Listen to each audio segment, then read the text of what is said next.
The U.S. now has more than 100,000 COVID-19 cases. The death toll in Italy has now surpassed 10,000. 60 million people are now in lockdown as Victoria will be in lockdown within the next 48 The government hours. also banned non-essential travel. COVID-19 is a highly infectious killer.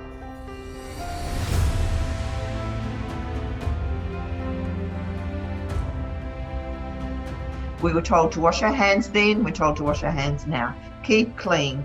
Schools were closed, pools were closed, cinemas, you couldn't, very similar. 100 years ago, a mysterious new epidemic took hold in Britain and America. There is no vaccine to prevent it and no cure. The victim of this disease was mainly children, and its symbol was a caliper. I contracted polio when I was 14 months old, and I don't remember a lot about what happened at the time, only from the stories that my parents had told me and my older brother had told me. I contracted polio when I was 2 years old. I was living in Mumbai in India at that time. My family noticed when I was young that I'm not moving my right leg, and that's how we came to know that I'm been affected by polio. As scientists scrambled for answers, the disease was reaching epidemic proportions. In 1908, fear found a name in polio. By the time science declared its viral and contagious nature, was the poliomyelitis was spreading as fast as the virus. On my third birthday, I whacked a kid over the head with a croquet mallet at the party. I came down with polio the next day. At first they thought it was too much birthday party, but then the doctor realised there was a polio epidemic. I was isolated. I wasn't sent to Fairfield Hospital, thank goodness. So my mum and dad looked after me. But then my sister came along and she had cerebral palsy. My parents were so distressed by having these two crippled children that they put us both in the car and they were going to drive over a cliff. Spread by fecal, oral, person-to-person transmission, launching an attack on the nervous system in some cases, leading to paralysis in a matter of hours. By mid-century, polio caused widespread panic. In the 1940s and 50s, would be remembered for the spread of polio and epic proportions. People were urged to avoid crowded areas. Public pools and movie theaters were closed in reaction to rising numbers of polio cases, and citizens lived in fear of a disease of which we knew very little. Parents and doctors who had no understanding of what was attacking the children could only try to cope with the symptoms. I was in a double Thomas, which is an iron frame in which we're bandaged in and tied down.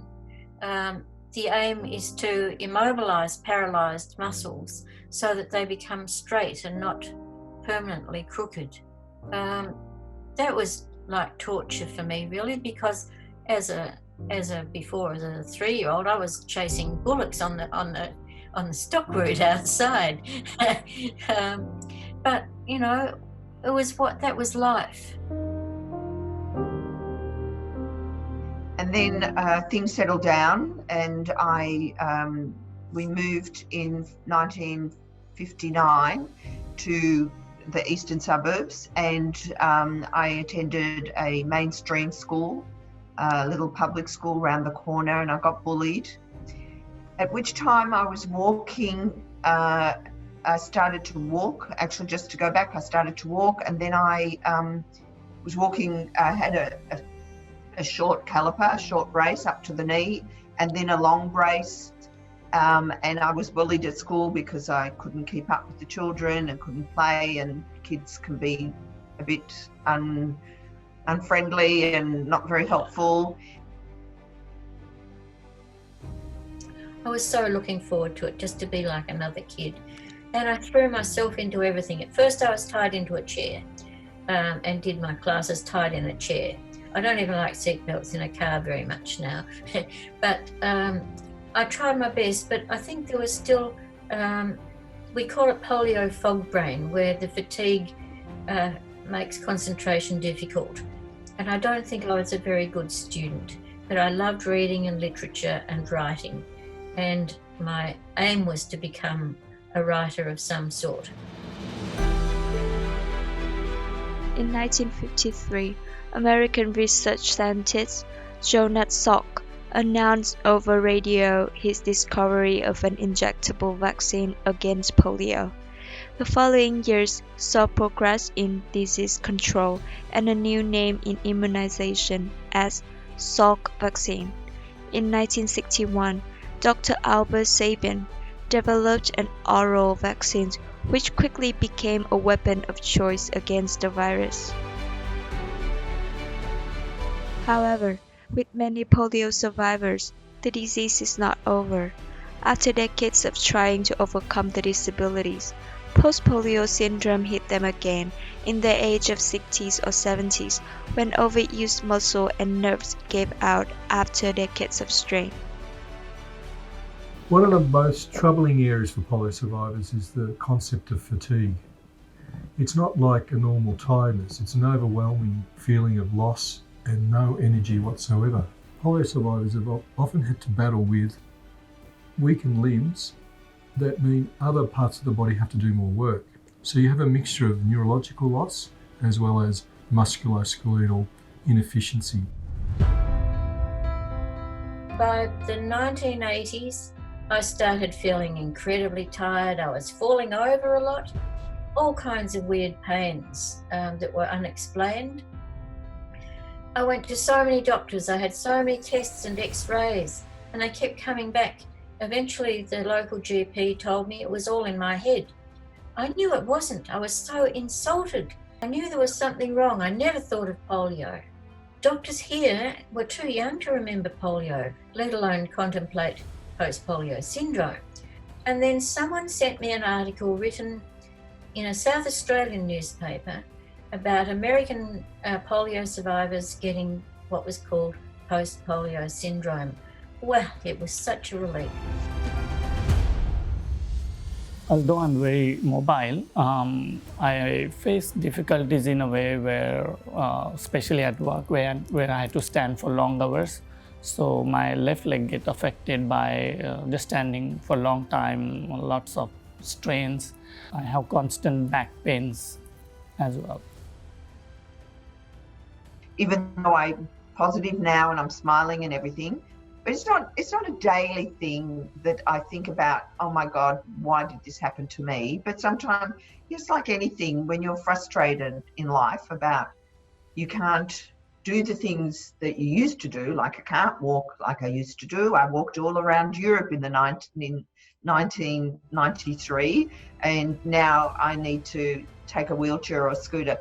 That's frustrating. They're just the everyday things that I have to rely on someone to help me to do things. That's frustrating. You know, you could look at it and say, well, in old age, you can't do what you used to do.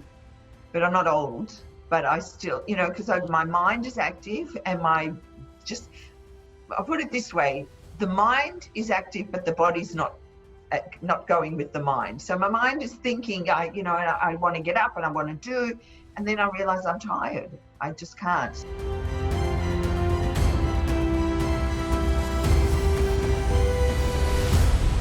People in the polio community are feeling about this because it's scary. You know, a lot of people are on their own. They're all older.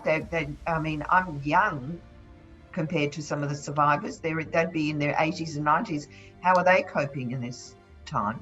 All the hospitals are full. And there are no respirators. Are they going to look at me and say, sorry, we can't give you a respirator because you've got a disability or you're nearly 70?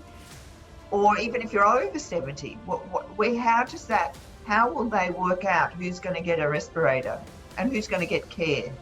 So this is a concern that I have and many of us have. What will happen?